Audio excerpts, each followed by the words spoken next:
There was fighting and shelling right up until the last minutes before this pause came into effect. As a matter of fact, for about 20 minutes after it came into effect.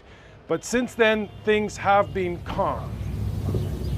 There are no sounds of shelling, but smoke still hangs over Gaza. On the ground, there were some Israeli tanks seen leaving, returning to Israel.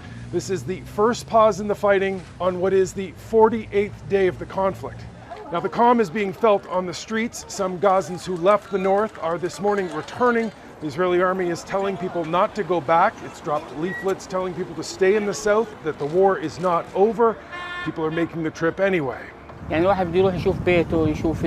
man says he wants to see his home. He left without clothes or money and wants to pick some things up. Now, at the other end of the strip, Palestinians who've been stuck outside Gaza in Egypt. For the first time, they're being allowed in. There are also aid trucks moving in as well. Egypt says it should be about 200 trucks a day. Now, the next part of this humanitarian pause is the prisoner exchange.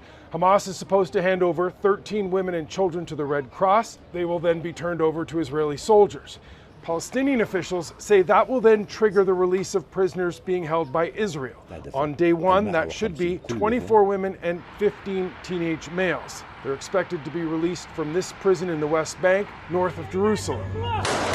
Now, both sides have said the fighting will pick up again when the 4-day pause expires, but in the meantime, they'll respect the temporary ceasefire. But just in case there's a problem, lines of communication have been set up. If there's a shooting or some sort of a breach of the deal, there is a mechanism to de-escalate and walk things back.